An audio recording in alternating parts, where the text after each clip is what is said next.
بھائی اور پاکی. اگر ہم نے عمل کیا خوش آمدید. آپ نے ہم نے پڑھا نیت کو خالص کرنا, آپ نے عمل کیا خوش آمدید. امام مالک بن دینار فرماتے ہیں وَلَقَدْ كَانَ السَّلَفُ رَحْمَهُمُ اللَّهُ يَخَافُونَ فَوَاتَ الْإِخْلَاصِ فِي طَلَبِهِمُ الْعِلْمِ فَيَتَوَرَّعُونَ عَنْ آدَاعِهِ لَا أَنَّهُمْ لَمْ يُحَقَّقُوا فِي قُلُوبِهِمْ. کہتے ہیں کہ جو سلف صالحین تھے نا, بڑا ڈرتے تھے کہ کہیں ان کے دلوں میں اخلاص کم نہ ہو جائے. یہ نہیں کہ ان کے کوئی اخلاص میں کمی تھی, بلکہ یہ نیت کی انتہا پہ پہنچے ہوئے لوگ تھے, اس لیے ان کو خطرہ تھا. سئل الامام, اللہ, یہ بھی بڑا جملہ ہے, بڑا ہی جملہ ہے. سئل الامام احمد هل طلبت العلم للہ فقال للہ العزیز. امام احمد بن حنبل سے پوچھا گیا, امام عظیمت, وہ اللہ کے لیے کوڑے کھانے والے ہیں. جب کوئی بھی نہیں کوڑے کھا سکا تو پھر یہ کھاتے رہے. اور دیکھو پھر آج کسی کا بھی نام زندہ نہیں ہے, لیکن امام احمد, کوئی بتائے نا ان کے زمانے کا کوئی ایک نام. بڑے بڑے نام تھے, غالباً علی بن مدینی بھی اس دور کے تھے. بڑے بڑے امام تھے, بڑے بڑے امام. اب امام احمد بن حنبل سے پوچھا گیا, یہ اخلاص اور نیت چھوٹی چیز نہیں ہے. امام صاحب سے پوچھا گیا حل طلبت العلم للہ, کیا آپ نے علم اللہ کے لیے حاصل کیا؟ آپ کا کیا گمان ہے؟ میں آپ سے پوچھ رہا ہوں, سوال ہے, کیا امام احمد رحمہ اللہ علیہ نے علم اللہ کے لیے حاصل کیا تھا؟ بے شک. آپ کیا فرماتے ہیں؟ ہم پوری دنیا سے آپ کسی سے پوچھے, کوئی نہیں کہے گا کہ واقعی 100% اللہ کے لیے حاصل کیا, پوری دنیا سے انشاءاللہ. لیکن امام صاحب نے کیا جواب دیا؟ پوچھا کہ آپ نے علم اللہ کے لیے حاصل کیا؟ فقال للہ عزیز, کہتے ہیں اللہ کے لیے حاصل کرنا تو بہت مشکل کام ہے.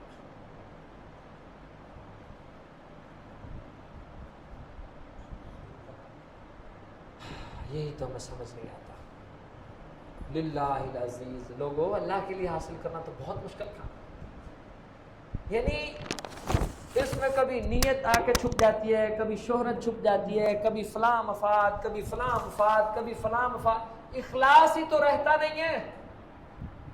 عمل بندہ واقعی اللہ کے لیے کرنے کی کوشش کرتا ہے, لیکن وہ اللہ کے لیے رہتا نہیں ہے. اس میں شیطان حملے کر کر کے, یا ہماری کمزوری ہم پہ غالب آ جاتی ہے, پھر اللہ کے لیے وہ نہیں رہتا, اس میں دوسرے تیسرے چوتھے شامل ہو جاتے ہیں. اس لیے فرمایا فقال للہ عزیز, لوگوں اللہ کے لیے حاصل کرنا تو بڑا مشکل کام ہے. یعنی کہ احمد بن حنبل کے بس میں نہیں ہے اللہ کے لیے علم حاصل کرنا, تو بتاؤ آپ کا اور میرا کیا بنے گا؟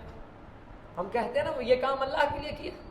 کبھی غور کیجئے گا, اس کام میں ہم نے اللہ کے ساتھ کتنے کتنے شریک کیے ہوتے ہیں. میں تجھے اللہ کے لیے ملنے آیا ہوں, حقیقت میں کوئی کام بھی چھپا ہوتا ہے. میری تو اس سے اللہ کے لیے محبت ہے, حقیقت میں کوئی وجہ اور بھی ہوتی ہے. میں نے اللہ کے لیے یہ کیا, بھائی للہ العزیز, اللہ کے لیے بڑا مشکل ہے. اور دوسرا یہ ان کا بڑا پن ہے, دیکھیں, یعنی اپنے کو صرف ماننے کو تیار ہی نہیں ہے. وَلَكِنَّهُ شَيْءٌ حُبِّبَ إِلَيَّ فَطَلَبْتُهُ, کہتے ہیں بس اتنی بات ہے, اللہ نے ایک چیز میرے لیے مزین کر دی اور میں نے اس کو حاصل کر لیا, بس. یعنی اللہ نے آسان کر دیا اور میں نے حاصل کر دیا.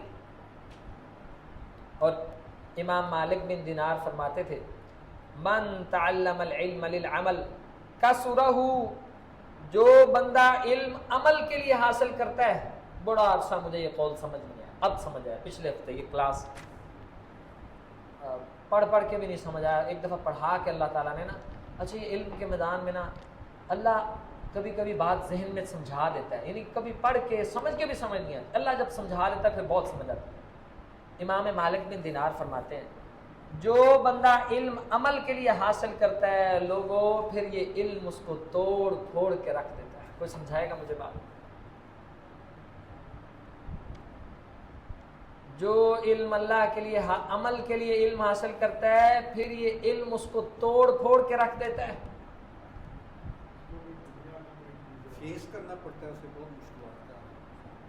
دنیا فیس ریس بھائی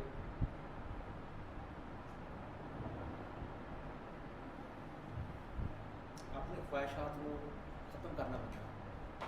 ابھی نہیں وہاں پہنچے. جب آپ پتہ لگے گا تو میں بھی حیران ہوں کہ یار یہ کیا لوگ تھے یا اللہ سبحان اللہ, یہ کتنا تیرے ساتھ مخلص تھے جو اتنی پتے کی بات کرتے تھے.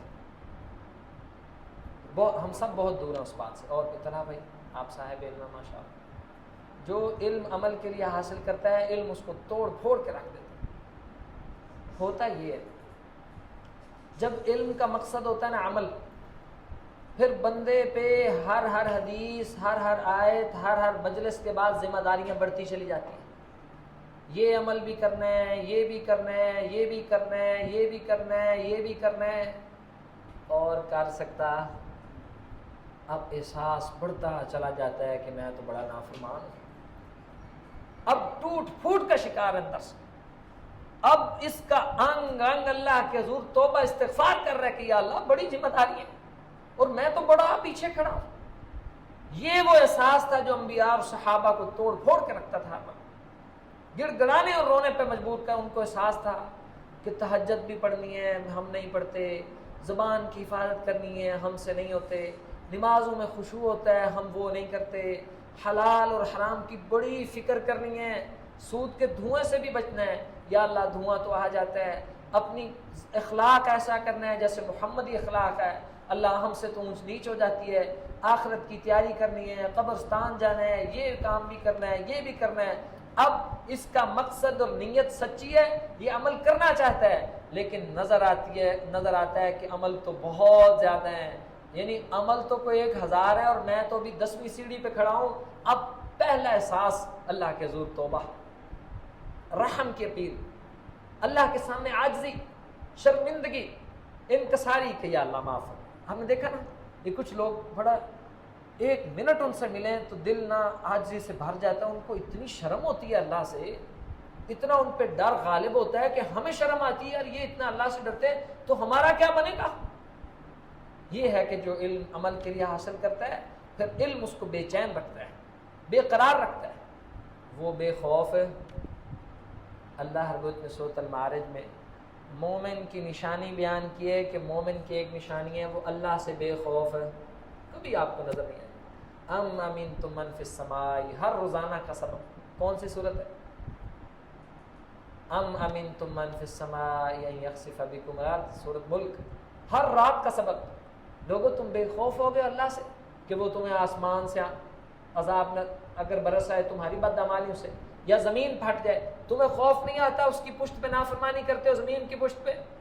تو یہ جو علم اللہ کے لیے حاصل کرتا ہے, ومن زی الاخلاص فاتہ عمل کثیر وخیر وفیر. اور یاد رکھو جس کا اخلاص ضائع ہو جاتا ہے اس کا پھر بہت بڑی تعداد میں عمل ضائع ہو جاتا ہے, اور اس میں جتنی خیر ہوتی ہے وہ دفن ہو جاتی ہے, ختم, زیرو, اخلاص ہی نہیں. وَيَنبَغِي لِقَاصِدِ السَّلَامَةِ أَن يَتَفَقَّدَ هَذَا الْأَصْلَ, اور جو سلامتی چاہتا ہے اس کو چاہیے کہ اس اصل مقام تک پہنچے. اگر سلامتی چاہیے نیت کو خالص کرے. وَهُوَ الْإِخْلَاص, اور وہ ہے اخلاص. فی امور کلھا, تمام امور میں اخلاص.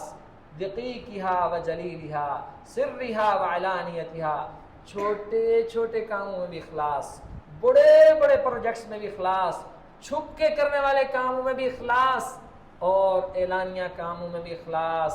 وَيَحْمِلُ عَلَى هَذِهِ التَّفَقُّدِ شِدَّةُ الْمَعَالِجِ, اور یاد رکھو اس کام کے لیے آپ کو بڑی شدت سے اپنا علاج کروانا پڑے گا. بڑی بات کی وَيَحْمِلُ عَلَى هَذِهِ شِدَّةُ الْمُعَالِجَةِ مُعَالِجَةُ النِّيَّةِ, اس کام کے لیے آپ کو نیت کا بار بار علاج کروانا پڑے گا. قال سفیان الثوری رحمہ اللہ علیہ ما عالجت شيئا اشد علي من نیتی لانها تتقلب علی. سفیان ثوری کہتے ہیں, عبداللہ بن مبارک کے استاد, ہم نے ابن مبارک کا ذکر پچھلی مجلس میں پڑھا. اب جو ان کے استاد تھے, اب سوچو کہ یہ کیا ہوگا. جس طرح ہمارے 4 ائمہ ہیں نا, اللہ ان سب پہ کروڑوں رحمتیں نازل فرمائے. امام سفیان ثوری رحمہ اللہ علیہ بھی صاحب مذہب تھے, یعنی ان کا بھی ان 4 آئمہ کے پائے کے امام تھے. یہ کہتے ہیں